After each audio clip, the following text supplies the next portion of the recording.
নীরবতা ভেঙে বলল রাহুল। তোর কি মনে হয়? রুদ্র আকাশপানে দৃষ্টি রেখে বলল, আমার মনে হয় তুই ওকে ভালোবাসিস, কিন্তু তা বুঝতে পারছিস না। ঠিক বলেছিস। আমি আসলেই ওর প্রতি নিজের অনুভূতি বুঝতে পারি না।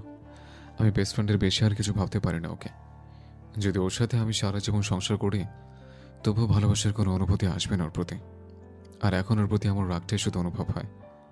আমার এটাও মনে হয় যে আমি হয়তো আরশিকে ঠকিয়েছি, ওর সাথে ফ্লার্ট করে ওকে ভালোবাসার জালে ফাঁসিয়েছে, যে আমার একদম উচিত হয়নি।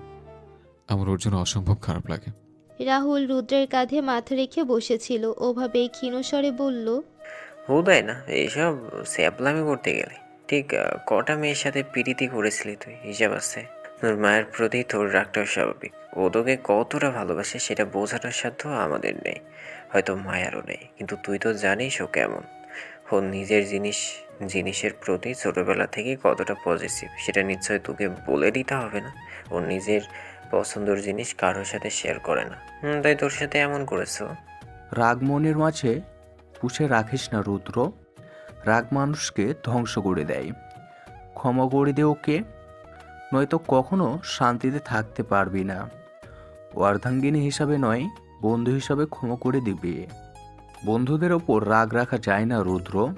রুদ্র দীর্ঘশ্বাস ফেলে। সাহিল আর রাহুল ভুল কিছু বলেনি, কিন্তু মায়ার এই ঔদ্ধত্য মাঝে মাঝে মেনে নিতে পারে নাও। সোনার চামচ মুখে নিয়ে জন্ম, ছোটবেলা থেকে যাহা চেয়েছে তাই পেয়েছে, তাই জেদটা সময়ের সাথে পাল্লা দিয়ে বেড়েছে। নিজের ফিলিংসটাই ওর কাছে ম্যাটার করে, অন্যের যেন কোনো দাম নেই। মাঝে মধ্যে একটু নরম হলে কি খুব বেশি ক্ষতি হয়ে যায়? সাহিল দেখলো পরিস্থিতি গম্ভীর হয়ে যাচ্ছে, অথচ ওরা এখানে মাইন্ড ফ্রেশ করতে এসেছে, পরিস্থিতি স্বাভাবিক করতে। সাহিল বলল, ব্রো, নিচে মেয়েরা মেহেদি দিচ্ছে, আমাদেরও তো কিছু করা উচিত। তোরও মেহেদি দিতে মন চাচ্ছে নাকি শাইল? রাহুল ঠ্যাস মেরে বলল, মেহেদি কেন দিতে যাবো বেয়াদব? কাল থেকে রুদ্রের নতুন জীবন শুরু, তাই আজকে একটু সেলিব্রেট করাই চাই। আগে বলতে তাহলে এনে রাখতাম। এখন এত রাতে কোনো বার খোলা থাকবে বলে মনে হয় না। গোমরা মুখে বলল রুদ্র। আরে আনতে হবে কেন, আমি তো এনেই রেখেছি। বলেই ছাদের অপর সাইডের ছাদ থেকে রুমে 2 বোতল ড্রিঙ্কস বের করে আনে। রুদ্র আর রাহুল লাফ দিয়ে রেলিং থেকে নিচে নামে। কখন করলে এসব? রাহুল খুশিতে গদগদ হয়ে বলে। সন্ধ্যায়। রাহুল ছাদে পার্টি বিছিয়ে দেয়। 3 জন গিয়ে পার্টির উপর বসে। সাহিল ছাদ রুমে গ্লাস এনে রেখেছিল, সেগুলো বের করে। এত সব মজা মিস করে গেল আরিয়ান। রাহুল গ্লাসে ড্রিঙ্কস ঢালতে ঢালতে বলে। কালকেও কি আসবে না ও? সাহিল জিজ্ঞেস করে। না, আসলে ওর বাড়ি থেকে তুলে নিয়ে আসবো ওকে, তারপর প্রশ্ন করব যে কে ছাকা দিয়েছে ওকে। উত্তর দিল রুদ্র। আমারও মনে হয় বেচারা কিছু নেই, সেকা খেয়ে ব্যাকা হয়ে গেছে। রাহুল অট্ট হেসে বলল। তোরা বস, আমি গিয়ে পানি নিয়ে আসছি। যদি কিছুক্ষণ পর পিপাসা পায় তাহলে সমস্যা পড়ে যাব। এতক্ষণে হয়তো সবাই ঘুমিয়ে গেছে। ছাদ থেকে নিচে দোতলায় নামলো রুদ্র। নিচতলায় নামতে যাবে তখনই ওর মা বাবার গলা শুনে থেমে গেল। তারা ডাইনিং রুমে বসে কিছু নিয়ে কথা বলছে। রুদ্র আর নিচে নামলো না। এখন নিচে নামলে 100টা প্রশ্নের সম্মুখীন হতে হবে। ইতস্ত করে নিজের কক্ষের সামনে গিয়ে দাঁড়ালো রুদ্র। ওখানেও নিজের প্রয়োজনে জগে করে পানি রাখেও, কিন্তু সমস্যা হলো 3টা মেয়ে একসাথে ঘুমোচ্ছে সেখানে। এভাবে তাদের ঘুমের ঘোরে ঢুকে পড়া ভালো দেখায় না। দোনামোনা মন নিয়ে পা টিপে টিপে কক্ষে ঢুকলো রুদ্র। মায়া, রুহানি আর রিয়ানা এক বিছানায় ঘুমোচ্ছে। রুদ্র বেড সাইড টেবিল থেকে জগটা হাতে নিল, বের হতে যাবে তখনই চোখ পড়ল মায়ার হাতের উপর। মায়ার মেহেদি রাঙানো হাতে রুদ্রের নামটা জলজল করছে। ড্রিম লাইটের রঙিন আলোয় মায়ার মেহেদি রাঙানো হাত দুখানা অসম্ভব সুন্দর লাগছে। রুদ্রের হাত দুটো ধরতে মন চাইল খুব করে, তবে ধরল না। জগ নিয়ে পা বাড়ালো কক্ষের বাহিরে। সকালে ঘুম থেকে উঠে মায়া দুটি নতুন মুখের সম্মুখীন হয়েছে। সিঁড়ি বেয়ে নামার সময় মায়া দেখতে পায় 2জন মহিলা বসে আছেন সোফায়, হাতে তাদের চায়ের কাপ। রাফানা চৌধুরীর সাথে হেসে হেসে কি যেন বলছেন। তার মামুনির আবার কোনো বান্ধবী এলো নাকি, নিজের মতো ভাবনা সম্পন্ন করে মায়া নিচে নামে। তাদের সামনে গিয়ে সালাম দেয় 2জনকে। রাফানা চৌধুরী হাত ধরে মায়াকে নিজের পাশে বসান। আমার বৌমা মায়া। রাফানা চৌধুরী মায়ের কাঁধে হাত রেখে মিষ্টি এসে বলে, নতুন বউ হয়ে এত দেরিতে ঘুম থেকে ওঠো? আমরা এসেছি তো মনে হয় আধ ঘন্টার বেশি হয়ে গেল। সোফার বাম পাশে বসা মহিলাটি চায়ের কাপে চুমুক দিয়ে বললেন।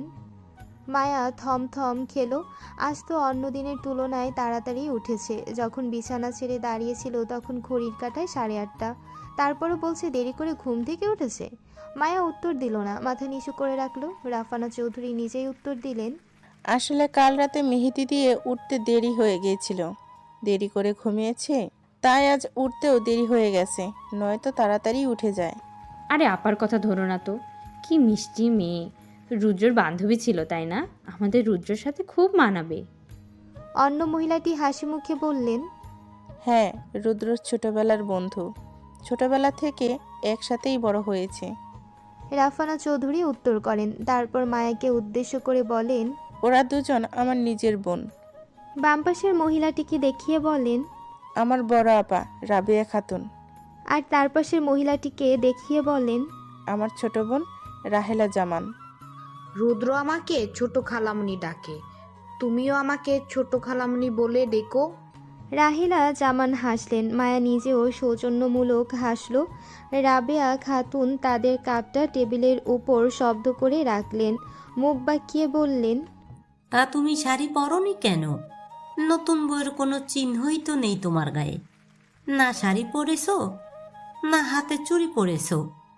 এভাবে ছেলেদের মতো টি শার্ট পরে ঘুরছো কেন? মাথায় ঘুমটা না দিয়ে বড়দের সামনে চলে এসেছো। হ্যাঁ রে রাফা, তোর বৌমাকে কিছু শেখাসনি? রাফানা চৌধুরীর মুখ কালো হয়ে যায়। তারপরও মুখে জোরপূর্বক হাসি টেনে বলেন, আসলে এখনো নতুন তো, তাই কোথায় কি করতে হবে বুঝতে পারছে না। আস্তে আস্তে সব বুঝে যাবে। ও তো আমার মেয়েই। আমার মেয়ে হলে যেভাবে সব হাতে ধরে শেখাতাম সেভাবেই শেখাবো, সব সব শিখে যাবে।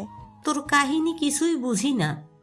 দেখ রাফা, অন্যের মেয়েকে তুই নিজের মেয়ে ভাবলেও সে কখনো তোকে নিজের মা ভাববে না। তাই আগে বাগেই লাগাম টেনে ধর, নয়তো পরে মাথায় চড়ে বসবে। আর এই মেয়েকে রুদ্রের বন্ধু বলছিস? এর মানে সমবয়সী? এই মেয়ে মানবে নাকি নিজের স্বামীকে? রাবেয়া খাতুন নাক কুঁচকে বললেন। মায়া হাত মুষ্টিবদ্ধ করে ফেলল। যদি তার মামুনির বোন না হতো তাহলে এই মহিলা নিজের প্রাণ নিয়ে বাড়ি ফিরে যেতে পারত না। মায়া নিজেকে নিয়ন্ত্রণ করলো। সে চায় না তার মামুনির কোনো অসম্মান হোক, তাই চুপ থাকলো। রাফানা চৌধুরী গম্ভীর কণ্ঠে বললেন, ও আমাকে নিজের মা ভাবুক আর না ভাবুক, আমি ওকে নিজের মেয়েই ভাবি। আমার মেয়ের উপর আমার সম্পূর্ণ বিশ্বাস আছে। ও এমন কিছু করবে না, তোমাকে চিন্তা করতে হবে না আপা। পরক্ষণে আবার মায়ের দিকে তাকিয়ে বললেন, মায়া, নাস্তা করে নে আয়। বলেই হাত ধরে কিচেনে নিয়ে যান। সোফায় বসা দুজনকে কথা বলার কোনো সুযোগই দেন না।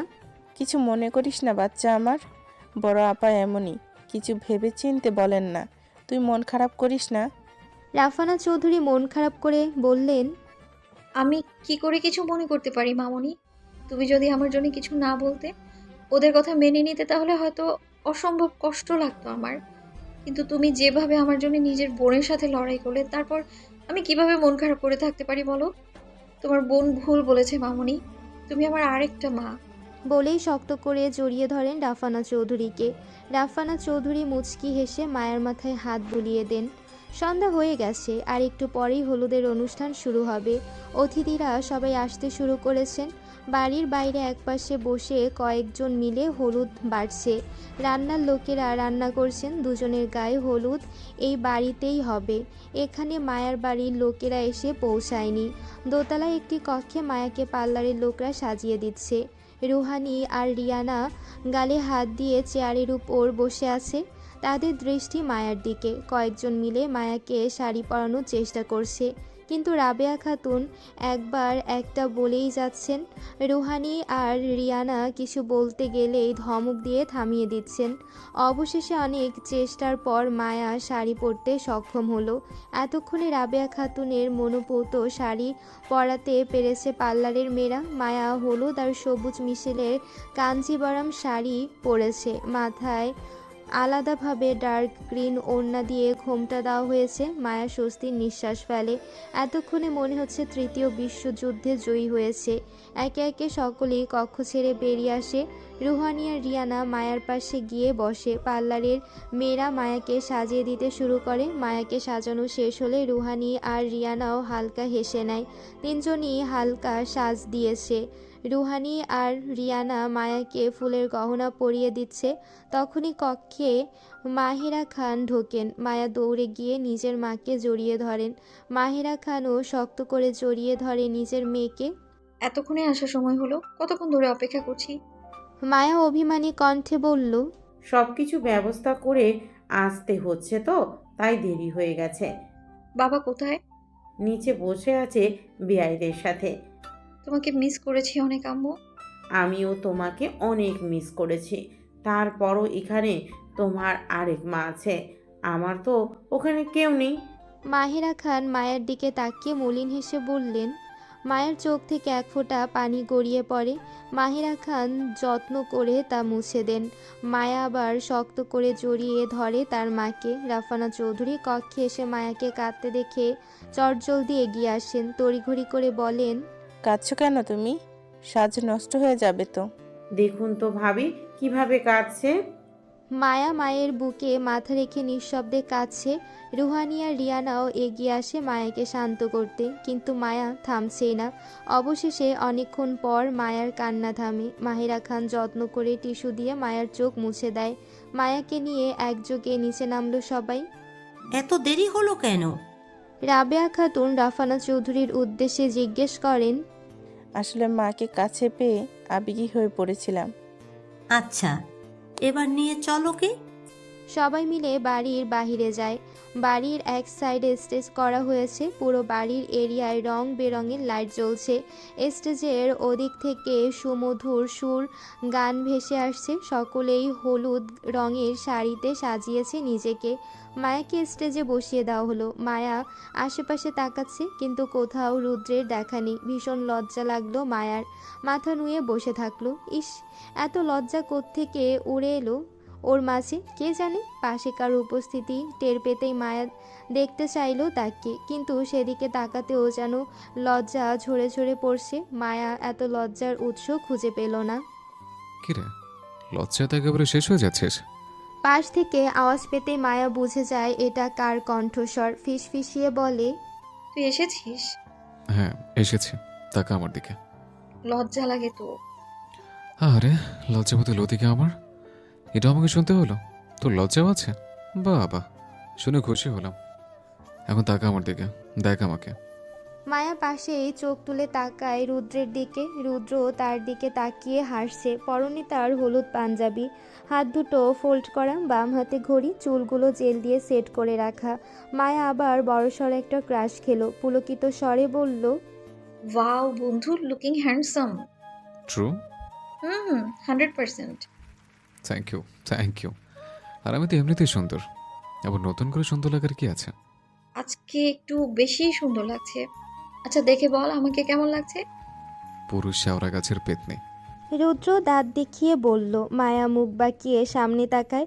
সামনে চোখে পড়ে রাহুল আর সাহিলকে। দুজনেই রুদ্রের মতো হলুদ পাঞ্জাবি পরেছে। দুজনেই হাত নাড়িয়ে মায়াকে হাই বলে। মায়া হাসে।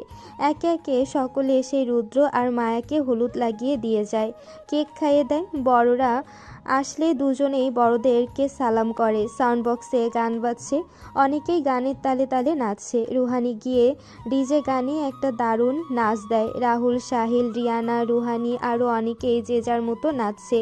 রুহানি অনেকবার টেনেছে মায়াকে। মায়া যেতে চাইলেও রুদ্রের জন্য যেতে পায়নি। রুদ্র হাত শক্ত করে ধরে রেখেছে। ইয়ার, তুই নিজেও যাচ্ছিস না, আমাকেও যেতে দিচ্ছিস না। মায়া হাত চালানোর চেষ্টা করে বলল, বড়রা আছে মায়ো। তো ওরা কখনোই এসব নিয়ে মাথা ঘামায় না। ভাই, নিজের বিয়েতে যদি নিজে নাচতে না পারি তাহলে এই অনুষ্ঠানের মানে কি? দেখ, আমার আফসোস থেকে যাবে কিন্তু। কিছু করার নেই জান, বড়দের চিন্তা না থাকলেও বড় খালামণিকে আন্ডার এস্টিমেট করিস না। উনি অনেক কথা শোনাবেন তোকে, সহ্য করতে পারবি না। রুদ্র মায়ার হাত চেপে ধরেই বলল। মায়া ঠোঁট উল্টে বসে থাকে। অবশেষে হলুদের অনুষ্ঠান শেষ হয়। এবার মায়া রুদ্রের গায়ে এক কলসি পানি ঢালবেন বড়রা, মানে গোসল করাবেন। এটাই বাড়ির নিয়ম। কনে আর বর নিজেরা গোসল করার আগে বড়রা তাদের মাথায় পানি ঢালবেন। মায়া তাজ্জব বনে গেছে সব আজীব নিয়মের কথা শুনে। এখনও কে এসব সাজগোজ নিয়ে এ জায়গায় ভিজতে হবে? দুজনেরই জন্য দু জায়গায় গোসলের ব্যবস্থা করা হয়েছে। মহিলারা সবাই মায়াকে এক সাইডে নিয়ে গেছে। মায়াকে কলসি করে পানি ঢালতে হবে। হঠাৎ মায়ার কিছু মনে পড়তে মায়া তড়িঘড়ি করে বলে ওঠে, আমি একটু আসছি। এখন কোথায় যাবে তুমি? রাফানা চৌধুরী ভ্রুকুচকে বললেন, একটা কাজ আছে মামুনি, এখনই চলে আসছি। আচ্ছা যাও, তাড়াতাড়ি এসো। ওইদিকে বাড়ির ছেলেরা রুদ্রকে গোসল দেওয়ার জন্য অন্য সাইডে নিয়ে এসেছে। তখনই রাহুল বলল, রুদ্র, তোকে একটু এক জায়গায় আসতে হবে। কোথায় যেতে হবে এই সময়ে? রুদ্র জিজ্ঞেস করে, ইটস আর্জেন্ট, গেলেই দেখতে পাবি। একটু চল, এখনই চলে আসবো। আচ্ছা চল, তোমরা একটু অপেক্ষা করো, আমি এখনই চলে আসছি। রাহুল রুদ্রকে নিয়ে বাগান সাইডে যায়। রুদ্র অবাক সুরে শুধালো, এখানে কি আছে? এখানে এনেছিস কেন? এখনই বুঝতে পারবি, তুই দাঁড়া, আমি আসতে।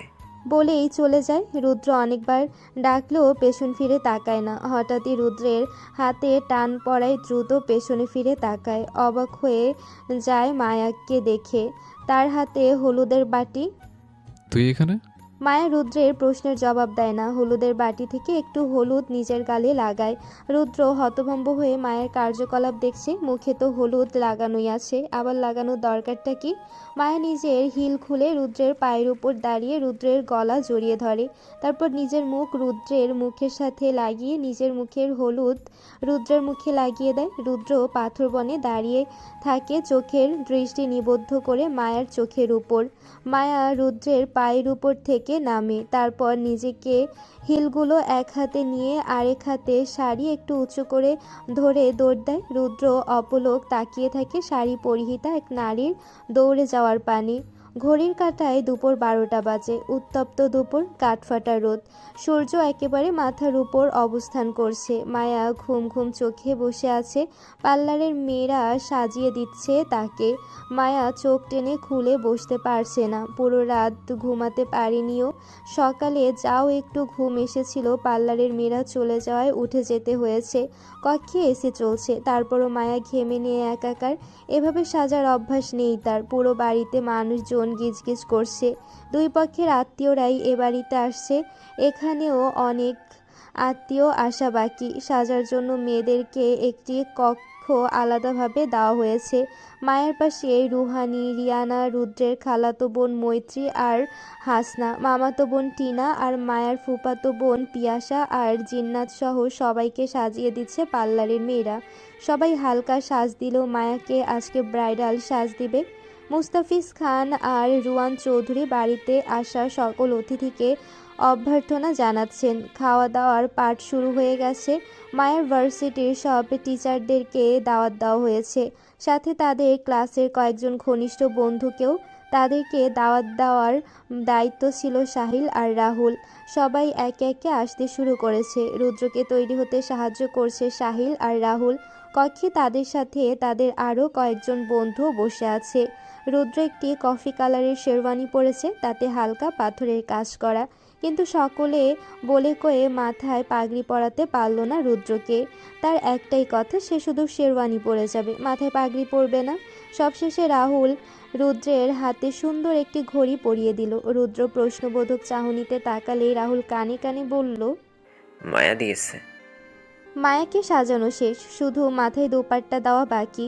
খয়েরি রঙের লম্বা লেহেঙ্গা পরেছে মায়া। পুরো লেহেঙ্গা জুড়ে সোনালি পাথর আর সুতার কাজ করা। পায়ে হিল, গলায় সীতাহার, কানে বড় বড় হীরার দুল, হাত ভর্তি চুড়ি, মাথায় টিকলি পরা, নাকে বড় নথ, ঠোঁটে গাঢ় ডার্ক লিপস্টিক। পার্লারের একজন মায়ের মাথায় দোপাট্টা পরিয়ে দিচ্ছে। দোপাট্টায় আরবি অক্ষরে রুদ্রের নাম লেখা। মায়া আয়নায় নিজেকে দেখল, সুন্দরী লাগছে। তখনই রাফানা চৌধুরী ব্যস্ত পায়ে ভেতরে ঢুকলেন। রুহানিদের উদ্দেশ্যে বললেন, তোমরা না বলেছিলে গেট ধরবা?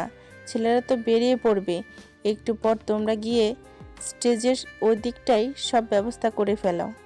গেট তো অবশ্যই ধরবো। সবাই একসাথে চিল্লিয়ে বলল। রুহানি সহ সবাই দৌড়ে কক্ষ ছেড়ে বেরিয়ে যায়। পার্লারের মেয়েদেরও তাদের পাওনা টাকা দিয়ে বিদায় করা হয়। রাফানা চৌধুরী এগিয়ে আসেন মায়ার দিকে। মায়া উঠে দাঁড়ায় তাকে দেখে। রাফানা চৌধুরী কাজল নিয়ে মায়ার মুখের নিচে হালকা করে লাগিয়ে দেন, দেখা না যাওয়ার মতো। তারপর কপালে চুমু খেয়ে বলে ওঠেন, নজর না লাগুক। রুদ্রসহ তার সব বন্ধুরা একটি কক্ষে বসে আছে। ওদিকে মেয়েরা রুয়ান চৌধুরীকে দিয়ে খবর পাঠিয়েছেন ছেলেরা যেন এখন ওদিকে পা না মারায়। তারা ওদিকে ফিতা বাঁধছে। রাহুল পায়চারি করছে। মেয়েদের কথা মেনে চলতে হবে নাকি এখন ওদেরকে?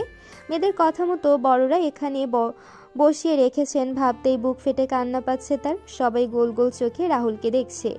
মেয়েদের কথা শুনে সব ছেলেরা প্রতিবাদ করে উঠল, বড়দের কথা অমান্য করে যেতে পারছে না। কিন্তু সবাই বসে তো আছে, রাহুল তো নিজের পা দুটোকে জিরোতে দিতেই পারছে না। এভাবে গাধার মতো উপাসে পাশ হাঁটছিস কেন? ধমকে বলল রুদ্র। কেন হাঁটছি জানিস না? বড়রা মেয়েদের কথা মতো এখানে বসিয়ে রেখেছে। আজকে মেয়েগুলো আমাদেরকে ফকির বানিয়ে ছাড়বে। সেটাই, সবাইকে মানাতে পারলেও রুহানিকে আর রিয়ানাকে মানাবে কে? সাহিল আফসোসের সুরে বলল। রুদ্র বসে বসে সবার প্যাচাল শুনছে। তখনই পেছন থেকে দুটি হাত রুদ্রের চোখ বন্ধ করে দেয়। রুদ্র হাত ধরে বোঝার চেষ্টা করে কে। আরিয়ান মুখের হাসি ফুটে ওঠে, হাত দুটো সরিয়ে আনে। শুধু মাত্র হাত ধরেই রুদ্র তার প্রিয় বন্ধুকে চিনে গেছে। আরিয়ান হেসে সামনে আসে, গোল্ডেন পাঞ্জাবি তার পরনে, একেবারে তৈরি হয়ে এসেছে। আজকে ছেলেদের ড্রেস কোড গোল্ডেন। রুদ্র ছাড়া সবাই একসাথে চিৎকার দেয় খুশিতে। কেন এসছিস তুই? রুদ্র গম্ভীর স্বরে বলল, আমি আমার বন্ধুর বিয়েতে আসবো না। কে তোর বন্ধু? আমি তোর বন্ধু নই। সেটা তো জানি, আমি তো মায়ার বিয়েতে এসেছি, ওই তো আমার বন্ধু। আরিয়ান হাসি হাসি মুখ করে বলল। আরিয়ানের পিঠে জোরে কিল বসালো রুদ্র। আরিয়ান চোখ মুখ কুঁচকে ফেলে, তারপর তার ঠোঁট থেকে হাসি সরে না। তুই না বলেছিলি আসবি না? সাহিল অবাক হয়ে জিজ্ঞেস করে, বলেছিলাম ঠিকই, তারপর ভাবলাম বন্ধুর বিয়েতে কবজি ডুবিয়ে খেতে না পারলে জন্মানোটাই বৃথা থেকে যাবে। আর তার চেয়েও বড় কষ্টের কথা হচ্ছে আরেকজন তো একেবারে বন্ধুত্বই ভেঙে দিয়েছিল রাগ করে আসবো না বলার পর। আরিয়ান রুদ্রের দিকে তাকিয়ে হাসি মুখে বলল। রুদ্র গম্ভীর হয়ে তাকিয়ে আছে ওর দিকে। আরিয়ান শক্ত করে জড়িয়ে ধরে রুদ্রকে। রুদ্র আরিয়ানের পিঠে হাত রাখে। সাহিল আর রাহুলও দৌড়ে এসে জড়িয়ে ধরে দুজনকে। সবাই একে অপরের দিকে তাকিয়ে হাসে চারজনের বন্ধুত্ব দেখে। ওদের বন্ধুত্বটা এমনই, একজনের কাজ আরেকজনকে ছাড়া কোনোভাবেই সম্পূর্ণ হয় না। তাও দুটো স্পেশাল দিনে আরিয়ান উপস্থিত ছিল না, যার ফলে রুদ্র রেগেছিল তার উপর। রুদ্রকে নিয়ে স্টেজের দিকে যাচ্ছে ছেলেরা। স্টেজের দিকেও গেট বসানো হয়েছে। দূর থেকে দেখা যাচ্ছে মেয়েরা গেট ধরেছে। গেটের সামনে লাল ফিতা বাঁধা। ছেলেরা সকলে ঢুকতে যাবে তখনই মেয়েরা বাধা দেয়। মেয়েদের সামনে টেবিলে ফলের জুস সহ হরেক রকমের মিষ্টি রাখা। মেয়েদের লিডার রুহানি আর রিয়ানা, তারা সামনে দাঁড়িয়ে আছে। ছেলেদের রিডাল রাহুল, আরিয়ান আর সাহিল, তারা তিনজনে এসে রুদ্রের পাশে দাঁড়ালো। কি ব্যাপার, আপনারা সবাই এখানে দাঁড়িয়ে আছেন কেন আপুরা? সাহিল টিপ্পনি কেটে বলল, আসলে ভাইয়া, এখানে ঢুকতে হলে নগদ অর্থ দিয়ে ঢুকতে হবে। আমাদের মেয়েকে তো আর আমরা এমনি এমনি দিয়ে দিতে পারি না, আমাদের মেয়ের দাম আছে। রুহানিও মুখ বাঁকিয়ে বলল, অর্থ দিয়ে ঢুকতে যাবো কেন? কোনো টাকা দিতে পারবো না। আমাদের ছেলে কি বানের জলে ভেসে এসেছে? অর্থ দিয়ে ঢুকতে যাবো কেন? কোনো টাকা দিতে পারবো না। আমাদের ছেলে কি বানের জলে ভেসে এসেছে নাকি? সামনে থেকে সরুন, নয়তো সবাইকে ঠেলে ঢুকবো। রাহুল হুমকি দিয়ে বলল। সাব্বাস। রুদ্র মনে মনে রাহুলকে বাহবা দিয়ে বলল। রাহুলের হুমকি শুনেই মেয়েরা একসাথে চেঁচিয়ে ওঠে। সাথে শুরু হলো তাদের ঝগড়া। এক পক্ষ যেন অন্য পক্ষকে এক চুল পরিমাণ ছাড় দিতে চাইছে না। মেয়েদের দাবি 40,000 টাকা। এ টাকা না দিয়ে এক পাও আগাতে পারবে না ছেলেরা। মুস্তাফিজ খান তাদের ঝগড়া দেখে দৌড়ে আসেন। ছেলেদের সাথে আসা মুরব্বীদের নিয়ে ভেতরে ঢোকেন, কিন্তু একটা ছেলেকেও ঢুকতে দেয় না মেয়েরা। তাদের একটাই দাবি 40,000 টাকা। ছেলেদের সাথে বর নিজেও ঝগড়া করছে, তারা দরকার হলে এসব জুস মিষ্টি খাবে না, তারপরও টাকা দেবে না। অবশেষে প্রায় 40 মিনিট পর তাদের ঝগড়া শেষ হলো। মেয়েরা বিজয়ী হলো, ছেলেরা হার মেনে আত্মসমর্পণ করলো। এই ঝলসে যাওয়া রোদে দাঁড়িয়ে থাকা আসলেই কষ্টকর। আরিয়ান গুনে গুনে 40,000 টাকা তুলে দিল রুহানির হাতে। টাকাটা রুয়ান চৌধুরী আরিয়ানকে দিয়েছিল, যদিও আরেকটু বাড়িয়ে দিয়েছেন। আরিয়ান 40,000 টাকা গুনে নিয়ে বাকিটা আবার নিজের পকেটে রেখে দিল। এটা দিয়ে ছেলেরা পার্টি করবে। রুহানি আর রিয়ানা মনে মনে আফসোস করে উঠল আরিয়ানকে বাকি টাকা পকেটে রেখে দিতে দেখে। ইস, আরেকটু বাড়িয়ে বলা উচিত ছিল। আরিয়ান রুদ্রকে মিষ্টি আর জুস খাইয়ে দিল। যখনই প্লেট টেবিলে রাখতে যাবে তখনই সঙ্গে সঙ্গে ছেলেরা প্রতিবাদ করে উঠল। এতক্ষণ তো শুধু রুদ্র দাঁড়িয়েই ছিল না, এই অসহ্য রোদে ওরা সবাই রুদ্রের সাথে দাঁড়িয়েছিল। তাহলে রুদ্রকে জুস আর মিষ্টি খাওয়ানো হলে ওরা পাবে না কেন? রিয়ানা দীর্ঘশ্বাস ফেলে। টাকা যখন নিয়েছে তখন ওদের দাবি মানতেই হবে। রিয়ানা সবাইকে একে একে মিষ্টি খাইয়ে দিল। মুখ বিকৃত করলো সাহিল। বিতৃষ্ণায় মনটা ছেয়ে গেল নিমিষেই। আর কাউকে বুঝি পায়নি রিয়ানাকেই কেন সবাইকে মিষ্টি খাইয়ে দিতে হবে। তারপরও পরিস্থিতি ভেবে চুপ থাকলো। রুহানি রুদ্রকে ফিতা কাটার জন্য হাতে কাছি দিল। রুদ্র ফিতা কেটে সকলকে নিয়ে ভেতরে ঢুকলো। রুদ্রসহ সকলকে ভেতরে নিয়ে যাওয়া হলো। ছেলেরা সবাই রুদ্রের সাথে স্টেজে ছবি তুলছে। তখনই রুহানি আসলো ওখানে, হাতের ইশারা দিয়ে রাহুলকে ডাকলো। রাহুল স্টেজ থেকে নেমে রুহানিকে বলল, আবার ডাকছিস কেন? তোদের সব দাবি মিটিয়েই তো ভিতরে ঢুকেছি। আরে ইয়ার, সেজন্য না, মায়াকে পালকি করে আনা হবে এখানে। তুই তো মায়েরও বন্ধু, ওর প্রতিও কিছু দায়িত্ব আছে তোর। পালকি ধরার জন্য ডাকছে। কি বলিস? এখান থেকে এখানে পালকি করে আনতে হবে কেন? এটা নাকি এবারের নিয়ম। রুদ্রর দাদা তার স্ত্রীকে পালকিতে করে এ বাড়িতে এনেছেন। তারপর থেকে এ বাড়িতে এই নিয়ম তৈরি হয়েছে, নতুন বউকে পালকিতে করে আনতে হবে। এই বাড়িতে ঠিক কত ধরনের নিয়ম আছে আমাকে বলবি? এই যুগে এসব নিয়ম কে মানে ভাই? রাহুল অবাক হয়ে বলল, জানি না, তুই তাড়াতাড়ি চল। আরিয়ান আর শাহিনকেও ডেকে আন, ওইদিকে সবাই অপেক্ষা করছে।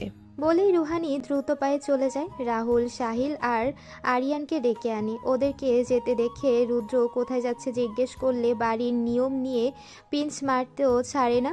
তিনজনই কাঙ্ক্ষিত জায়গায় পৌঁছে দেখে পালকি রাখা আছে সদর দরজার সামনে। রুয়ান চৌধুরী, মুস্তাফিজ খান সহ বড়দের মধ্যে কয়েকজন উপস্থিত আছে। রুহানি মায়াকে নিয়ে বাহিরে বের হলো। আরিয়ান থমকালো মায়াকে দেখে। বুকের ভেতর অসহ্য ব্যথাটা আবার শুরু হয়েছে। নিজের প্রিয় মানুষকে অন্যের হয়ে যেতে দেখা কি এতই সোজা? মায়া জোর করে হলেও তার ভালোবাসাকে নিজের করেছে, কিন্তু সে তার হাসি মুখে বুকের ভেতর দাফন করা যন্ত্রণাটা তো কেউ দেখল না। এজন্যই হয়তো বন্ধুর প্রেমে পড়তে নেই। আজ তার ভালোবাসার চাইতেও বন্ধুত্বটাকে বেশি প্রায়োরিটি দিতে হচ্ছে। তার মনের গহীনে লুকিয়ে রাখা প্রেয়সীর বিয়েতে উপস্থিত থাকতে হচ্ছে। সে তার প্রেয়সীর বিয়ে খেতে আসেনি, এসেছে তার প্রাণপ্রিয় বন্ধুদের এক হওয়া দেখতে। কিন্তু মনকে কি মানানো যায়? এই মেয়ে মায়াকে আজ অসম্ভব সুন্দর লাগছে। এত সুন্দর করে সেজেছে সে। এই সাজটা তো অন্য কারোর জন্য। এই বিষাক্ত সত্যটা মেনে নিতে যে কষ্ট হচ্ছে, ভীষণভাবে কষ্ট হচ্ছে। আরিয়ান সবার অগোচরে চোখের কোণে জমা পানি মুছে নিল। বুকে হাত দিয়ে জোরে জোরে বার কয়েক নিঃশ্বাস নিল। মুখে মিথ্যা হাসি ফুটিয়ে এগিয়ে চলল সামনের দিকে। মায়ার মুখে হাসি ফুটলো আরিয়ানকে দেখে। আরিয়ানের সামনে গিয়ে দাঁড়িয়ে বলল, এসেছিস তাহলে? আমার সাথে দেখা করতে যাসনি কেন? তুই তো সাজ দিচ্ছিলে, তাই আর ওইদিকে যায়নি। এর চেয়েও বড় কথা হচ্ছে আমি তো তখন বরপক্ষ ছিলাম, তাই রুদ্রর সাথে থেকেছি সবসময়। এখন আবার কোনে পক্ষ হয়ে তোর পালকি তুলতে এসেছে। এতদিন কেন আসিসনি? মিস করেছি তোকে অনেক। একটু অসুস্থ ছিলাম রে, বাদ দে এসব কথা, পালকিতে উঠবি চল। মাহিরা খান এসে মায়াকে পালকিতে উঠতে সাহায্য করলেন। পালকির 3টে খুঁটি রাহুল, আরিয়ান আর সাহিল ধরল। আরেকটি খুঁটি মুস্তাফিজ খান ধরলেন। রুহানি আর আরিয়ানও ওদের সাথে তাল মিলিয়ে হাঁটছে। গেট পেরিয়ে মায়াকে পালকি সমেত স্টেজের দিকে নিয়ে আসা হলো। পালকি নামিয়ে দিয়ে রাহুল দৌড়ে স্টেজে গিয়ে রুদ্রের হাত ধরে নিয়ে এলো। মায়ার পালকির সামনে দাঁড় করিয়ে দিয়ে বলল, হাত ধরে নামা ওকে। রুদ্র পালকের ভেতর হাত বাড়িয়ে দেয়। মায়া রুদ্রের হাত আঁকড়ে ধরে নিচে নামে। দুজনের চোখাচোখি হয়। রুদ্র মায়ার হাত ধরে স্টেজে ওঠে। মায়ার রুদ্রের সব বন্ধুরা ও বলে চিল্লিয়ে ওঠে। সব বন্ধুরাই দুজনের পিছু পিছু স্টেজে ওঠে। ক্যামেরাম্যান এক এক পোজ দিয়ে ছবি তুলে দিচ্ছে সবাইকে। সবার সাথে ছবি তোলা শেষে মায়া আর রুদ্রকে অনেকগুলো কাপল পিক তুলে দিল। খাওয়ার সময় রুদ্র আর মায়াকে পাশাপাশি বসানো হলো। সবার দাবিতে রুদ্র মায়াকে একটু করে খাইয়ে দিল। মায়াও রুদ্রকে এক লোকমা খাইয়ে দিল। দুজনের সুন্দর দৃশ্যটি রাহুল ক্যামেরা বন্দি করলো। অবশেষে বিয়ের সকল কার্যক্রম শেষ হলো। রাহুল, সাহিল, আরিয়ান আর মুস্তাফিজ খান আবার পালকি তুলে মায়াকে বাড়ি পর্যন্ত নামিয়ে দিল। রাফানা চৌধুরীর কথায় রুদ্র মায়াকে কোলে তুলে বাড়ির ভেতর ঢুকলো। মুস্তাফিজ খান, মাহিরা খান আর মায়ার বাড়ির সকল আত্মীয়রা বাড়ি ফিরে গেছে। রুদ্রদের কিছু কাছের আত্মীয় এখনও থেকে গেছে। মুস্তাফিজ খান যাওয়ার আগে রুদ্রর হাত দুটো ধরে বলেছিল, রুদ্র, যদি পারো আমার মেয়েটাকে ক্ষমা করে দিও। আমাদের ক্ষমা করতে বলছি না তোমাকে। আমরা সবাই অন্যায় করেছি তোমার উপর, তার কোনো ক্ষমা হয় না। কিন্তু মায়া, ও তোমাকে অনেক ভালোবাসে রুদ্র। আমার মেয়েটাকে দেখে রেখো প্লিজ। আমি জানি ও তোমার জন্য ঠিক কতটা পাগল। এই জীবনে ও শুধু তোমাকেই চেয়ে গেছে। তাই বাবা হয়ে নিজের মেয়ের ভালোবাসাকে পূর্ণতা দিতে তোমার সাথে অন্যায় করে ফেলেছি। তুমি ওকে আগলে রাখবে তো? রুদ্রের মুখ দিয়ে তখন কিছুই বের হয়নি। সে শুধু মাথা নেড়ে আশ্বস্ত করেছিল সে মায়াকে আগলে রাখবে সারা জীবন। রাত 1টার দিকে রুদ্র ঘরে ঢুকে পড়ল। কক্ষে ঢুকেই তাড়াহুড়া করে দরজার সিটকিনি লাগিয়ে দিল। বুকে হাত দিয়ে দরজায় পিঠ ঠেকিয়ে শ্বাস নিল। মনে হচ্ছে যেন যুদ্ধ করে এসেছে। মেয়েগুলো দরজা আটকে দাঁড়িয়েছিল। আবার নাকি টাকা দিয়ে ঢুকতে হবে, নয়তো ঢুকতে দেবে না। রুদ্র সাফ সাফ বলে দিয়েছে যে কোনো টাকা দেবে না। শেষমেশ রাহুল আর আরিয়ানের সাহায্য ছাড়া পেয়ে এক প্রকার যেন পালিয়ে এসেছে। রুদ্র কক্ষে চোখ বুলালো। ফ্লোরে গোলাপের পাপড়ি ছিটানো, বেডে রজনীগন্ধার গোলাপ দিয়ে সুন্দর করে সাজানো, আবার গোলাপের পাপড়ি দিয়ে মাঝখানে একটা লাভ আঁকা। সুন্দর একটা স্মেল আসছে। কিন্তু মায়া কোথায়? মায়ার তো এখানে বেডের উপর সুন্দর করে বসে থাকার কথা ছিল। রুদ্র কক্ষে ভালো করে খুঁজে দেখলো, না পেয়ে বেলকুনিতে গিয়ে খুঁজলো, আর পেয়েও গেল। মায়া দাঁড়িয়ে আছে, এখনও পরিপূর্ণ সাজেই আছে। মাথার দোপাট্টা পর্যন্ত খোলেনি। তার দৃষ্টি আকাশের দিকে। রুদ্র পা টিপে টিপে গিয়ে পেছন থেকে চিল্লানি দিল। মায়া চমকে পেছনে ফেরে। রুদ্রকে দেখে বুকে থুতু সেটায়। হৃৎপিণ্ড তড়িৎ বেগে ওঠানামা করছে। মায়া ক্ষেপে বলল, এই ছেলে, এভাবে কেউ আসে নাকি? আরেকটু হলেই তো হার্ট অ্যাটাক হয়ে যেত আমার। হার্ট অ্যাটাক হওয়াতে সোজা নাকি? হ্যাঁ, তুই তো এটাই চাস, আমি যাতে হার্ট অ্যাটাক করে উপরে চলে যাই, আর তুমি তোমার আরশিকে নিয়ে সুখে থাকবে। এখানে আর্টসের কথা কোত্থেকে আসছে ভাই? সব জায়গায় তোকে আর্টসের কথা আনতেই হবে, তাই না? আমি তো আনতে চাই না, ওই তো চলে আসে মাঝখানে। এখন একটু দূরে গিয়ে দাঁড়া। রুদ্র ভ্রুকুচকে একটু পেছনে গিয়ে দাঁড়ালো। মায়া চট করে ঝুঁকে রুদ্রের পায়ে সালাম করলো। রুদ্র চমকালো। মায়া থেকে এটা আশা করেনিও। মায়া সালাম করলো, তাও আবার পা ধরে। এটা কি করলে? বড় খালামণি বলেছে এভাবে নাকি প্রথম রাতে স্বামীকে সালাম করতে হয়। তুই আমাকে নিজের বউ মানতে নাই পারিস, কিন্তু আমি তো তোকে নিজের জামাই মানি, তাই সালাম করলাম। বুঝলা আমার প্রাণপ্রিয় স্বামী? মায়া হাসি হাসি মুখ করে বলল। তারপর কিছু একটা ভেবে বলে ওঠে, ইস, তুই তো আমার ঘুমটাই খুলতে পারলি না। তারপর রুদ্রের হাত ধরে টেনে নিয়ে যায় কক্ষের দিকে। রুদ্র এত বিস্মিত একসাথে কাটাতে পারেনি। মায়া খাটের পাশে গিয়ে রুদ্রকে দাঁড় করিয়ে দেয়। খাটের উপর উঠে বসে ঘোমটা টেনে দেয়। ঘুমটা খুলে দে সুন্দর করে, তারপর আমার মুখের দিকে চেয়ে বলবি, একদম চাঁদের মতো সুন্দর তুমি।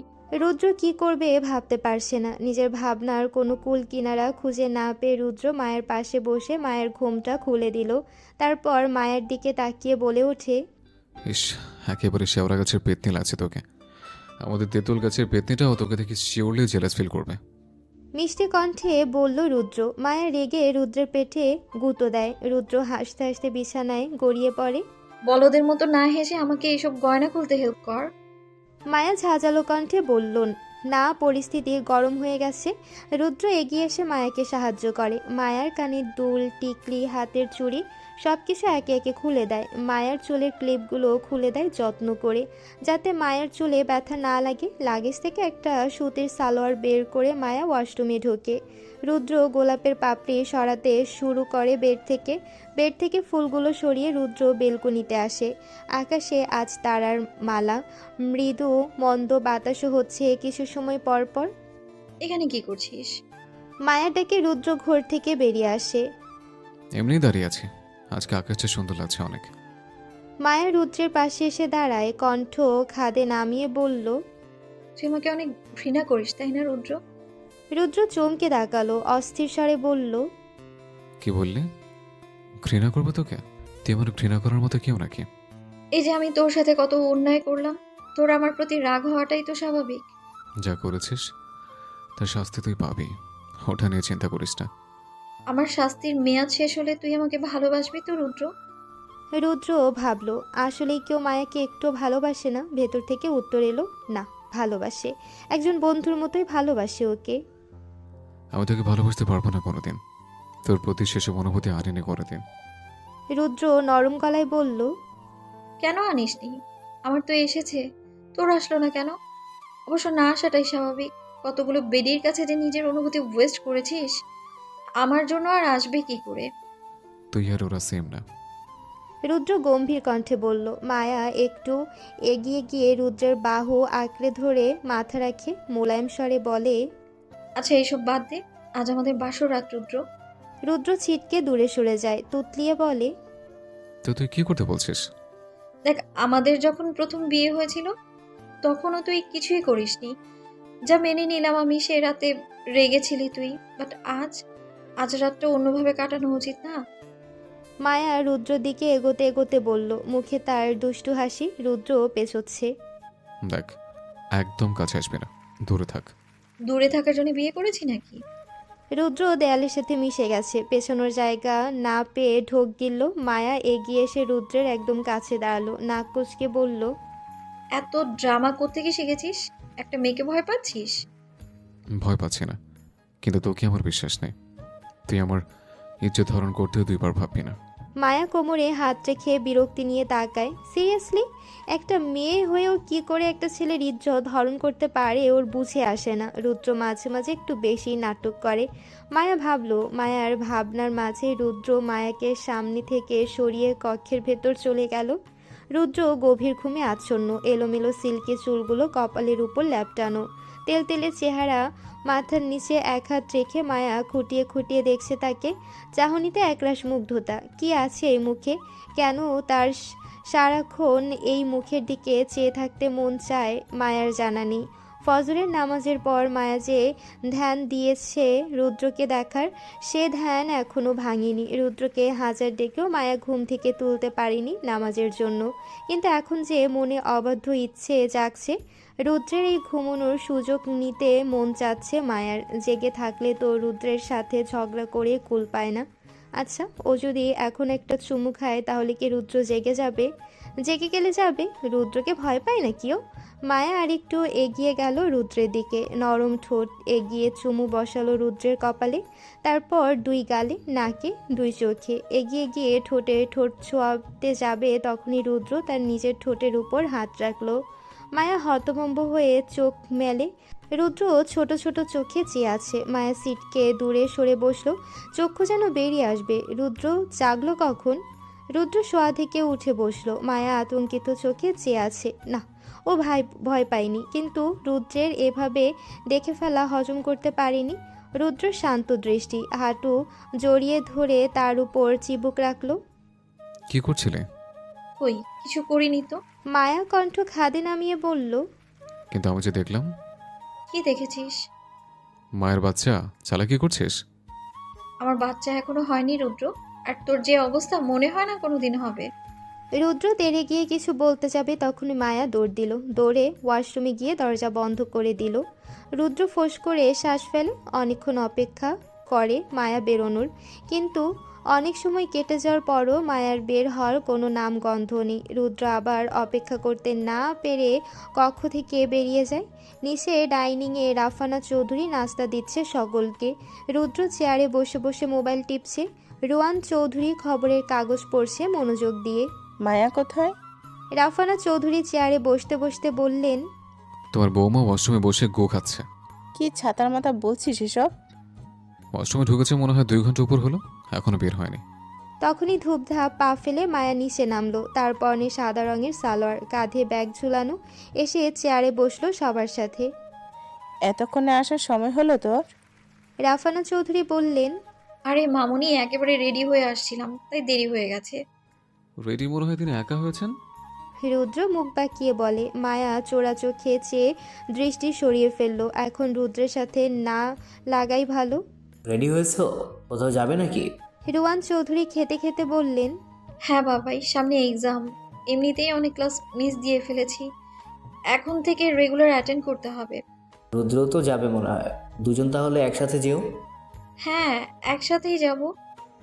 দুপুর ওর জন্য গাড়ি পাঠিয়ে দিও বাবা, আমি ভার্সিটি থেকে অফিস চলে যাব। রুদ্র তার বাবাকে উদ্দেশ্য করে বলে, আজকে যখন ভার্সিটিতে যাচ্ছই তখন আর অফিসে যেও না, এত পেন নেওয়ার দরকার নেই, ওদিকটা আমি সামলে নেব। না, সমস্যা হবে না। এখন যেহেতু সব নতুন করে শিখছে, সেহেতু কাজে ডিস্ট্রাকশন না দেওয়াই ভালো। আমি সব ম্যানেজ করে নেব। আচ্ছা, তুমি যা ভালো বোঝো। রুদ্র মাথা নাড়ায়। মায়া রাফানা চৌধুরীকে উদ্দেশ্য করে বলে, বাড়ি এত ফাঁকা কেন মামুনি? সব অতিথিরা কি চলে গেছে? আর তোমার বোনেরা? সবাই চলে গেছে রে। এত করে সবাইকে থাকতে বলার পরও থাকলো না। সবার স্কুল কলেজ ভার্সিটি খোলা, তাই চলে গেছে সকলে। খাওয়া শেষে রুদ্র উঠে দাঁড়ালো। মায়াকে উদ্দেশ্য করে বলে, তাড়াতাড়ি শেষ কর, আমি বাইরে ওয়েট করছি। মায়া তার মামুনি আর বাবাইয়ের কাছ থেকে বিদায় নিয়ে বাইরে গিয়ে দেখে রুদ্র ড্রাইভিং সিটে বসে অপেক্ষা করছে। দৃষ্টি তার দিকে নিবদ্ধ। মায়া গিয়ে অপর সিটে বসলো। রুদ্র গাড়ি স্টার্ট দিল। গাড়ি চলছে তার আপন গতিতে। দুজনের মধ্যে পিনপত্ত নীরবতা। মায়া রুদ্রের দিকে তাকিয়ে নীরবতা ভেঙে বলে উঠল, রেগে আছিস আমার উপর? রুদ্র বাঁ হাতে আলতো করে চল লাগালো মায়ার গালে। মায়া গালে হাত দিয়ে অবাক হয়ে তাকালো। যদি থাপ্পড়ই মারলো, এত আস্তে মারলো কেন? চুমুর পরিণামে থাপ্পড়? গালে হাত ঠেকিয়ে বলল মায়া, এত লজ্জা হলে কবে থেকে? লুচ্চামুর কি করলাম? নিজের জামাইকে চুমু খেয়েছি, পরপুরুষকে তো আর চুমু খেতে যাইনি। রুদ্র বিরক্তি নিয়ে তাকালো। না, এই মহিলাকে কিছু বলার শক্ত পাত্রে মাথা ঠেকা দুটোই একই। কাজের কাজ কিছুই হবে না, ওইদিকে মাথা ফেটে রক্তক্ষরণ হবে। রুদ্র ড্রাইভিংয়ে মনোযোগ দিল। এক্সামের নোটিশ দিয়ে দিয়েছে। মায়া মনোযোগ দিয়ে টিচারের লেকচার শুনছে আর নোট খাতায় নোট করছে। সেকেন্ড বেঞ্চে বসেছে সে। তার পাশে রুহানি আর রিয়ানা। তাদের পেছনের বেঞ্চে রাহুল, রুদ্র, সাহিল আর আরিয়ান চারজন গাদাগাদি করে বসেছে। সবার প্ল্যান ছিল একেবারে লাস্ট বেঞ্চে বসে চিল করবে, কিন্তু মায়া তা হতে দিল তো। সে ওদের কথা না মেনে সেকেন্ড বেঞ্চে বসেছে। আর ওরা সবসময় একসাথেই বসে, একজনও কখনো টিমকে ছেড়ে অন্য বেঞ্চে গিয়ে বসবে না। তবে মাঝে মধ্যে রুদ্রের ক্ষেত্রে তা ব্যতিক্রম হতো। ওর পাশে মাঝে মাঝে আরশি বসতো, আর ওর বন্ধুরা ওদের দুজনকে বিরক্ত করার জন্য ওদের আশেপাশে বসতো। মায়া যেহেতু সেকেন্ড বেঞ্চে বসেছে, তাই সবাই লাস্ট বেঞ্চ থেকে ওর সাথে বসার জন্য চলে এসেছে। শুধু মায়া আর আরিয়ানই মনোযোগ দিয়ে ক্লাস করছে। বাকিরা হয় একজন আরেকজনকে বিরক্ত করছে, নয়তো কলমের ক্যাপ দিয়ে গুতোচ্ছে। মায়া কিছুক্ষণ ওদের দেখছে তো কিছুক্ষণ পাশের বেঞ্চে বসা আরশিকে দেখছে। বেচারি বারবার রুদ্রকে কিছু বলার চেষ্টা করছে, কিন্তু টিচার থাকায় পারছে না। অবশেষে টিচারের লেকচার শেষ হলো। সবাই এক্সামের কথা পুনরায় মনে করিয়ে দিয়ে ক্লাস ছেড়ে বেরিয়ে গেল।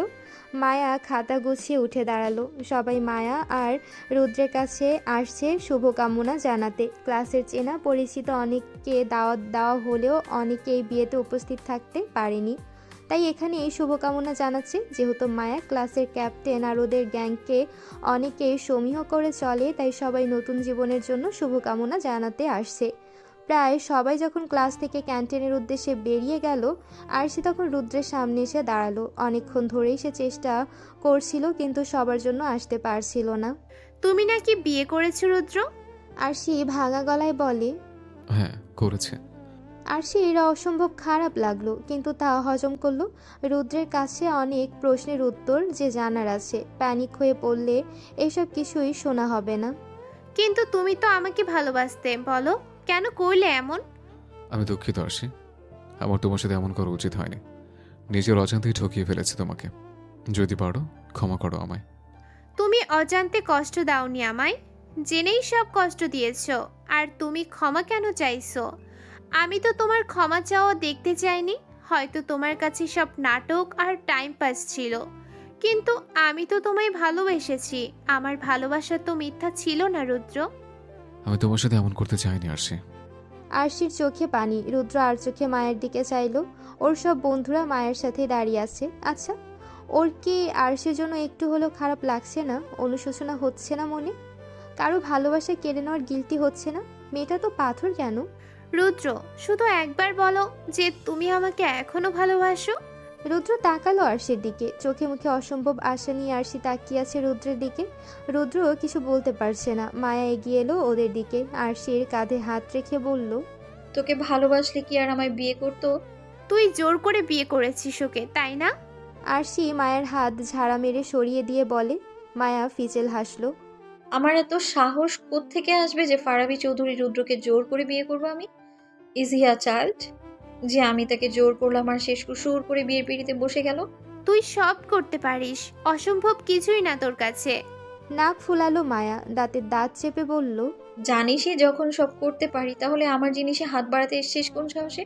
সাবধান করছি, এতদিন কিছু বলিনি মানে এই না যে এখনো কিছু বলবো না। এতদিন অধিকার ছিল না, তবুও অযাচিত অধিকার ফলিয়েছি অনেকভাবে। আর এখন তো অধিকার আছেই, কি করতে পারবো ভেবে নিস? দূরে থাক ওর থেকে, নয়তো তুই জানিস আমি কতটা নিচে নামতে পারি। রুদ্র অফিস থেকে ফিরতে সন্ধ্যা পার হয়ে গেল। দিনের আলোকে ছাপে রাতের অন্ধকার গ্রাস করে নিয়েছে চারিদিক। রুদ্র কক্ষের ভেতর ঢুকে ব্যাগ রাখলো টেবিলে। এসি ছেড়ে দিয়ে শটান হয়ে শুয়ে পড়ল বিছানার উপর। আজকে একটু বেশি চাপ পড়েছে। আসলে ভার্সিটি থেকে শেষ করে অফিস সামলানো চারটিখানি কথা নয়। তারপরও সে তার বাবাকে সাহায্য করতে চায়। বাবার কথা মনে করলেই এসব কষ্ট কষ্ট বলে মনে হয় না। রুদ্র সিলিংয়ের দিকে তাকিয়ে দুপুরের কথা ভাবছে। অনেক কষ্টে বেঁচে ফিরেছে সে ভার্সিটি থেকে। আজকে হয় ও মায়ের হাতে খুন হতো, নয়তো ওর অন্য বন্ধুদের হাতে। ওদের সামনে কখনো আরশির সাইড নেওয়া যায় না। কেন ওর আরশিকে সহ্য করতে পারে না? উত্তর একটাই, মায়া। মায়ার পছন্দ না আরশিকে, তাই ওর ফ্রেন্ডদের কারো সহ্য হয় না ওকে। রুদ্র দীর্ঘশ্বাস ফেলে। ওর মা বাবার মতো ওর বন্ধুরাও সবসময় মায়ার পক্ষই নেয়। মায়া ওদের কাছে সবচেয়ে পছন্দের। ওরা সবাই এক পেশে মায়ের দিকেই টানে। মায়ের ভালো লাগা খারাপ লাগা সব কিছুই ওদের কাছে অনেক বেশি ম্যাটার করে। ওর যে ম্যাটার করে তা না, মায়া তো ওর বন্ধুই, কিন্তু মাঝে মাঝে অসম্ভব হিংসার বশবর্তী হয়ে যায়ও। শুধু ওরটাই কেন দেখে না কেউ? প্রতিশোধ নিতে হবে। মায়ের উপর যেমন তেমনভাবে প্রতিশোধ নেবেইও, কিন্তু ওর দৌড় প্রতিশোধের প্ল্যান বানানো পর্যন্তই। প্রতিশোধটা কিভাবে নেবে সেটাও ভাবা হয়ে ওঠে না। প্রতিশোধ কার্যকর হয়ে ওঠে না। রুদ্র উঠে বসলো। মেয়েটাকে কখনো কক্ষে পাওয়া যায় না কেন? এখন কোথায় আছে কে জানে? কোথাও দুদণ্ড বসে থাকতে পারে না। রুদ্র উঠে দাঁড়ালো। কক্ষ ছেড়ে অন্যান্য কক্ষে খুঁজে দেখলো। ছাদে গিয়ে পুরো ছাদ খুঁজে দেখলো। সিঁড়ি বেয়ে নিচে নেমে ডাইনিং ড্রয়িং রুম খুঁজলো। আশ্চর্য, মেয়েটা গেল কোথায়? ওর মামুনির কাছে গিয়ে বসে নেই তো। মা বাবার কক্ষে গিয়ে দেখলো রাফানা চৌধুরী বসে বসে কোরআন পড়ছে, আর বাবা হয়তো বাইরে কোথাও গেছে। মায়া কোথায় আম্মু? রাফানা চৌধুরী মাথা তুলে তাকালেন। চলে এসেছো তুমি? বাড়িতেই কোথাও আছে, খুঁজে দেখো। আর কোথায় যাবে? তোমার কিছু লাগবে? না, কিছু দরকার নেই, তুমি পড়ো। খুঁজে পাচ্ছিলাম না, তাই তোমার কাছে জিজ্ঞেস করতে আসলাম। বাগানে গেছে হয়তো, আমি দেখে আসছি। রুদ্র বাগানে যাওয়ার উদ্দেশ্যে বেরিয়ে পড়ে। মাথার উপর চাঁদ। আজ হয়তো পূর্ণিমা তিথি। রুদ্র হেঁটে বাগানের দিকে যাচ্ছে। চাঁদটা ওর সাথে সাথে হাঁটছে। রুদ্র দূর থেকে দেখলো মায়া দোলনায় বসে আছে। চাঁদের আলো উপচে পড়ছে তার চোখে মুখে। অন্যমনস্ক হয়ে কি যেন ভাবছে। রুদ্র মায়ের সামনে গিয়ে কোমরে হাত দিয়ে দাঁড়ালো। মায়া আচমকা রুদ্রকে দেখে জোরে একটা চিৎকার দিল। রুদ্র চোখ মুখ কুঁচকে বলল, চিল্লাচ্ছিস কেন শাকচুন্নি? এভাবে কেউ সামনে আসে? বুকে থুতু দিয়ে বলল মায়া। এখানে বসে আছিস কেন? এমনিতেই ভালো লাগছিল দোলনায় চড়তে, বসো আমার পাশে। মায়া এক সাইডে সরে গিয়ে রুদ্রকে জায়গা করে দিয়ে বলে, রুদ্র মায়ের পাশে বসলো। মায়া রুদ্রের বাহু আঁকড়ে তার কাঁধে মাথা রাখে মোহময় কণ্ঠে আওড়ায়, দেখ কি সুন্দর জ্যোৎস্না রাত। হুম, অনেক সুন্দর। ভালোই হয়েছে দোলনাটা থাকায়। অফিস থেকে এসে ড্রেস বদলাসনি কেন? তোকে খুঁজতে খুঁজতে আর শার্ট বদলানোর সময় পাইনি। ঘামের গন্ধ বেরোচ্ছে। এভাবেই ভালো লাগছে। মায়া রুদ্রের বাহুতে নাক লাগিয়ে বলল। মায়া, কন্ট্রোল। মায়া জোরে হেসে দিল। রুদ্র নিজেও হাসে ওর সাথে। দোলনা ছেড়ে উঠে দাঁড়িয়ে বলে, বাড়ি চল, ফ্রেশ হওয়া দরকার। মায়া দোলনা ছেড়ে উঠে দাঁড়ালো। রুদ্র শাওয়ার নিয়ে বের হয়, পরনে শুধুই টাওয়াল, গায়ে বিন্দু বিন্দু পানি। ভেজা চুলগুলো কপালের উপর এসে পড়েছে, আর একটা টাওয়াল দিয়ে মাথা মুছছে। মায়া বিছানায় বসে ফোন টিপছিল। রুদ্রকে বেরোতে দেখে মোবাইল পাশে রেখে রুদ্রের দিকে দৃষ্টি দিল। রুদ্র ভ্রু কুঁচকে শুধালো, এভাবে কি দেখছিস? তোমাকে দেখি। মায়া দুহাতে মুখ ঢেকে বলল, শুধরালি না আর। আর আমাকে দেখার কি আছে? আমি এতটা সুন্দর নই, ফর্সা গায়ের রঙও নেই আমার। আমার কাছে তো তুই সবচেয়ে সুন্দর। এভাবে আর কখনো বলবি না। রুদ্র মায়ের দিকে তাকালো। মায়া কপাল কুঁচকে তাকিয়ে আছে তার দিকে। এতক্ষণ দুষ্টুমি ভাবটা আর নেই। রুদ্র হেসে মাথা নাড়ালো। আচ্ছা, আর বলবো না। তারপরও মুখটাকে বাংলার পাঁচের মতো করে রাখিস না। মোটেও আমি বাংলার পাঁচের মতো মুখ করে রাখিনি। জিম করিস বন্ধু? অবশ্যই, আমি প্রতিদিনই জিমে যাই। যদি কয়েকদিন যাওয়া হয়নি বিয়ের ঝামেলায়। মায়া সাইড টেবিল থেকে জুসের গ্লাস নিয়ে রুদ্রের দিকে এগিয়ে দেয়। বাহ, লেবু শরবত বানিয়ে এনেছিস আমার জন্য? আমি তো করব এখন সব। এখানে তোমার আরশি আসবে নাকি তোমাকে জুস বানিয়ে দিতে? মায়া মুখ বাঁকিয়ে বলে। রুদ্র প্রশ্নের উত্তর দিল না। মায়ের সাথে না লাগায় বুদ্ধিমানের কাজ, কারণ রুদ্র কখনোই মায়ের সাথে কথায় জিততে পারে না। রুদ্র এক নিঃশ্বাসে পুরো গ্লাস শেষ করলো। আসলেই অনেক তৃষ্ণা পেয়েছিল। মায়া আবার মোবাইল দেখায় মনোযোগ দেয়। রুদ্র কাবার্ড খুলে টি শার্ট নিতে যাবে, তখনই দেখে কাবার্ডে ওর একটাও ড্রেস নেই, সব মায়ের ড্রেসে ভর্তি। এ কি, ওর সব পোশাক গেল কই? রুদ্র ওয়ার্ড্রোব খুলে দেখলো সেখানেও সব ড্রেস মায়ার। ড্রেসিং টেবিলেও সব মায়ার জিনিস। আমার ড্রেসগুলো সব কোথায় মায়ু? কভারেই আছে সব, দেখ। এসে খুঁজে দে, পাচ্ছি না কিছু। এখানে সব তোর ড্রেস। মায়া মোবাইল রেখে কাবার্ডের দিকে এগিয়ে যায়। কাবার্ডের অপর পার্টের দরজা খুলে রুদ্রের ড্রেস দেখিয়ে দেয়। এই তো সব এখানে। ড্রেস রাখা জায়গার দিকে তাকিয়ে রুদ্র হতভম্ব হয়ে গেল। 5 ভাগের 1 ভাগ জায়গায় রুদ্রের ড্রেসগুলো রাখা, গুছিয়ে রেখেছে সব। মায়া, সিরিয়াসলি পুরো কাবাডি তো তুই দখল করে ফেলেছিস। আমাকে আর একটু জায়গা তোর কি দরকার ছিল? দেখ রুদ্র, এখানে যেমন তোর অধিকার আছে তেমন সমান অধিকার আমারও আছে। অর্ধেক তোর, অর্ধেক আমার। ঘরের সব ফার্নিচারে অর্ধেক আমার অধিকার আছে। আরে নে না তোর অর্ধেক অধিকার, কিন্তু বাকি অর্ধেক জায়গা তো আমার। প্রায় পুরোটাই তো তোর দখলে। আমার ড্রেস বেশি তাই জায়গাও বেশি লেগেছে, আর তোর ড্রেস তো গুছিয়ে রেখেছি, এলোমেলো করে তো আর রাখিনি। এত কথা জানি না, যখন বলে দিয়েছিস অর্ধেক অর্ধেক, তখন কাবার্ডের অর্ধেক জায়গা আমাকে দিতে হবে। আমার জায়গা থেকে তোর ড্রেসগুলো সরা। আমার একটা ড্রেসেও হাত দিবি না। আমি তো হাত দেবই। বলেই রুদ্র যখনই মায়ের ড্রেস নিতে যাবে তখনই মায়া রুদ্রের হাত আঁকড়ে ধরে। খবরদার, আমার ড্রেস ধরবি না। আমি তো ধরবই। বলতে বলতে দুজনের মধ্যে মারপিট লেগে গেল। একজন আরেকজনকে ছেড়ে কথা বলছে না। রুদ্র মায়ার চুল টেনে ধরেছে, আর মায়া রুদ্রকে চড় থাপ্পড় ঘুষি সব দিচ্ছে। ধস্তাধস্তির এক পর্যায়ে দুজনেই মেঝেতে নিচে পড়ে গেল। সেখানেও একজন আরেকজনকে মেরেই যাচ্ছে। একজন বলছে আমার অর্ধেক কাবার্ডের জায়গা আমাকে ফিরিয়ে দে, আরেকজন বলছে দিব না মানে দিব না। দোতলা থেকে ভেসে আসা শব্দে রাফানা চৌধুরী আর রুয়ান চৌধুরী উপরে দৌড় দিলেন। এসে দেখে দুজনে মেঝেতে পড়ে মারপিট করছে। দুজনের মধ্যে হয়েছেটা কি? মারপিট করছো কেন? থামো বলছি। রাফানা চৌধুরী থামানোর চেষ্টা করলেন, কিন্তু তারপরও দুজনের থামার কোনো নাম নেই। রাফানা চৌধুরী আর না পেরে জোরে ধমক দেন দুজনকে। ধমকে দুজনে উঠে দাঁড়ায়।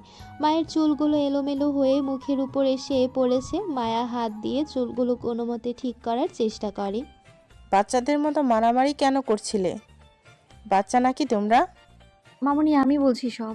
বলেই মায়া রাফানা চৌধুরীকে A to Z সব বলল। ব্যাস, এতটুকুর জন্য তোমরা মারামারি করছিলে? রুদ্র, মায়া না তোমার বেস্ট ফ্রেন্ড? বেস্ট ফ্রেন্ডের জন্য এতটুকু স্যাক্রিফাইস করতে পারছিলে না তুমি? মা, এটাকে তুমি এইটুকু স্যাক্রিফাইস বলছো? তুমি নিজে চেক করে দেখো, পুরো কাপড় দখল করে নিয়েছে ও। আমার জন্য শুধু একটু করে জায়গা রেখেছে। কিন্তু তাই বলে তুমি ওর গায়ে হাত তুলবে? ওর চুল টেনে জড়াচ্ছ কোন সাহসে? রুয়ান চৌধুরী রেগে বললেন, বাবা, আমি ওর চুল ধরেছি, সেটা দেখছো, কিন্তু ও যে আমাকে মেরেছে সেটা দেখছো না? পার্সিয়ালিটি কেন করছো? হাত দেখিয়ে বলল, দেখো, ও রাক্ষসের মতো নখগুলো দিয়ে কিভাবে খামচে দিয়েছে, রক্ত পড়ছে। ওকে কিছু বলো। ও নিজেকে বাঁচানোর জন্য মেরেছে তোমাকে, এমনি এমনি মারেনি। আমার মেয়েটা কতটা ব্যথা পেয়েছে চুলে। রাফানা চৌধুরী মায়ার মাথায় হাত বুলিয়ে দিয়ে দুঃখী মুখ করে বললেন। মায়া জিব্বা দেখায় রুদ্রের দিকে তাকিয়ে। রুদ্র হতভম্ব হয়ে তাকিয়ে আছে তিনজনের দিকে। ওর মা বাবা বারবার জিজ্ঞেস করছে মায়া কোথাও ব্যথা পেয়েছে কিনা। এই মুহূর্তে ওর হাত পা ছড়িয়ে কাঁদতে মন চাইছে। ওরা সত্যি ওর বাবা মা তো নয়তো ওর প্রতি এতটা অবিচার কেন? নিচে চল, এখানে তোকে আর থাকতে হবে না। কিভাবে মেরেছে আমার মেয়েটাকে। রাফানা চৌধুরী মায়াকে ধরে নিয়ে যেতে যেতে বলেন। মায়া পেছনে ফিরে পাথর হয়ে যাওয়া রুদ্রের দিকে তাকিয়ে গা জ্বালানো হাসি উপহার দেয়। রাতে নিস্তব্ধতা ঘিরে রেখেছে চারপাশ, সাথে রুদ্রের কক্ষেও একরাশ নিস্তব্ধতা। কক্ষে ঝকঝকে আলো জ্বলছে, এসির শো শো শব্দ ছাড়া আর কিছুই শোনা যাচ্ছে না। রুদ্র বিছানার উপর বসে অফিসের ফাইল দেখছে। চোখে তার চশমা, কিছুক্ষণ পর পর চশমা ঠিক করছে আর ফাইলগুলো খুঁটিয়ে খুঁটিয়ে দেখছে। পুরো বিছানায় এক গাদা ফাইল ছড়ানো ছিটানো অবস্থায় আছে। পরশুদিন থেকে প্রি টেস্ট, তাই অফিসের কাজে বেশি সময় দিতে পারবে না। অনেক কাজ জমা হয়ে আছে, তাই আগে ভাগে কাজগুলো গুছিয়ে রাখার চেষ্টা। সে আগে নিজেকে অফিসের এমডি হওয়ার যোগ্য প্রমাণ করতে চায়। যতই বাবার অফিস হোক, তারপরও কেউ যাতে তাকে অযোগ্য বলতে না পারে। মাঝে কেটে গেছে একদিন। কাল রাতের ঝগড়ার পর মায়া, রুদ্র কেউ কারো সাথে কোনো কথা বলেনি। ঘুমানোর সময়ও কেউ কারোর সাথে কথা বলেনি। দুজন দুপাশ ফিরে ঘুমিয়েছে। যদিও রুদ্র কথা বলতে চেয়েছিল, কিন্তু যতবারই মায়ের সাথে ঝগড়া হয় ততবারই রুদ্রই সরি বলে। তাই এইবার ও ভেবেই নিয়েছে মায়া যতক্ষণ না সরি বলবে ততক্ষণ কথা বলবে না। রুদ্র ফাইল দেখার মাঝেই মায়া কক্ষে ঢোকে। রুদ্র একবার চোখ তুলে তাকায় না পর্যন্ত। মায়া বিছানার একপাশে গিয়ে দুপা ঝুলিয়ে বসে। কাজে মনোযোগী রুদ্রকে উদ্দেশ্য করে বলে ওঠে, তোকে চশমা পরা এত সুন্দর লাগে, জানতাম না তো। রুদ্র অবাক হয়ে মায়ের দিকে তাকিয়ে। মায়া মোবাইলে মনোযোগ দিয়ে গেমস খেলছে। মায়া যে প্রথমেই কথা বলা শুরু করবে তা ধারণা করেনি রুদ্র। নিজের অবাক হওয়া চেপে রেখে রুদ্র আবার ফাইল দেখায় মনোযোগ দেয়। একটু অ্যাটিটিউড তো দেখাতেই হবে। মায়ার এক বলিতে কথা বলে ফেলা নিজের ইগোকে হার্ট করে। মায়া নিজের মোবাইল পাশে রেখে রুদ্রের হাতে ধরা ফাইল টান দিয়ে কেড়ে নেয়। এটা কি হলো? রুদ্র বিরক্তি নিয়ে বলল, কি হবে? ইগনোর কেন করছিস? অ্যাটিটিউড দেখাচ্ছিস? ফাইল দে, কাজ করছে, দেখতে পাচ্ছিস না? তুই কে হ্যাঁ, যে তোকে ইগনোর করতে যাব? কাজ আছে অনেক, বিরক্ত করিস না। কথা বলছিস না কেন? তুই যে কারণে কথা বলছিস না, আমি সেই কারণে কথা বলছি না। তুমি কথা না বলে কিছু না, আর আমি অ্যাটিটিউড দেখালেই দোষ। আমি তো কথা বলার চেষ্টা করছি, কিন্তু তুই তো সেই চেষ্টাটুকু সার্থক হতে দিচ্ছিস না। আসছে এখন চেষ্টা করতে। কাল পুরো রাত, আজ পুরো দিন যে কথা বলিস নি, সেটা মনে নেই? আমি কথা বলিনি বলে তুইও বলবি না? সবসময় আমিই কেন প্রথমে কথা বলবো? আমিই কেন সরি বলবো সবসময়? কালকে বকেটা আমিই খেয়েছি। এখানে দোষ দুজনেরই সমান সমান ছিল। মা বাবা সবসময় তোর পক্ষই নাই। রুদ্র মন খারাপ করে বলল, সেটা তো শুধু আজকে না, মামুনি আর বাবাই সবসময় আমার পক্ষই নেয়, সেটা তো জানা কথা। কেন নেবে? ওরা নিজেরও এসে দেখেছে দোষটা দুজনের ছিল, তারপর আমাকে বকা দিয়েছে। সবসময় পার্সিয়ালিটি করে। সেটা আমি কি করে জানবো আমার পক্ষ কেন নেয়? আচ্ছা এইসব বাদ দে তো। আম সরি, পরের বার থেকে আর এমন করিস না, হ্যাঁ? সিরিয়াসলি এত খাচ্ছর কেন তুই? দোষ দুজনেরই ছিল, তারপরও দায় আমার উপর চাপাচ্ছিস। মায়া টেডি হাসলো। রুদ্রের পাশ ঘেঁষে গিয়ে বসলো। রুদ্র মায়ের চুলে হাত দিয়ে বলে ওঠে, আমার তোর চুল ধরে টানা উচিত হয়নি। মেয়েদের সবচেয়ে দুর্বল জায়গা তাদের চুল, আর তোর চুল তো অনেক লম্বা। বেশি ব্যথা পেয়েছিস? না, অত জোরেও ধরিসনি, কিন্তু একটু এক্সট্রা অ্যাক্টিং করে ফেলেছি। আমি জানি তুই আমার মারে একটু ব্যথা পাসনি। ব্রো, যেখানে ছেলেটাই আমার সাথে জিততে পারে না, সেখানে তোর নরম হাতের মাঝে আমি আর কী বা ব্যথা পাবো? রুদ্র ভাব নিয়ে বলে। মায়া রুদ্রের দিকে নিজের হাতে থাকা ফাইল এগিয়ে দেয়। রুদ্র হাত বাড়িয়ে তা নেয়। চশমা পরিস কখন থেকে? মাঝে মধ্যে পড়ি, মাথা ব্যথা করলে বা কাজ করার সময় বা বেশিক্ষণ বই পড়ার সময়। সুন্দর লাগছে তোকে। মায়া মিটিমিটি হেসে বলে। রুদ্র বাঁকা চোখে তাকায়। মায়া পরক্ষণেই আবার বলে ওঠে, শুধু আজ করলেই হবে? খেতে হবে না? কত রাত হয়েছে তা খেয়াল আছে? রুদ্র দেয়াল ঘড়ির দিকে তাকায়। টিক টিক শব্দে ঘড়ির কাঁটা অনবরত ঘুরে চলেছে। ঘড়ির কাঁটায় 12টা বেজে 35 মিনিট। রুদ্র দীর্ঘশ্বাস ফেলে। মায়ের দিকে তাকিয়ে বলে ওঠে, এই তো ফাইলগুলোর কাজ শেষ করেই খাবো। মা বাবা খেয়েছে? হ্যাঁ, তোকেও ডাকতে বলেছিল, কাজ করছিস দেখে আর ডাকিনি। কিন্তু এখন খেয়ে নে রুদ্র, অনেক রাত হয়ে গেছে। অনেক কাজ থেকে গেছে রে। কালকে ফাইলগুলো জমা দিতে হবে। কালকে প্রজেক্টের ফাইনাল ডেট। প্রথমবারে ক্লায়েন্টদের মনক্ষুণ্ণ করতে চাই না। এখন যদি খেতে উঠে তাহলে অনেক সময় চলে যাবে। তাই বলে খাবি না? তোর কষ্টটা বুঝি আমি। স্টাডি, অফিস সব একসাথে সামলাতে হচ্ছে।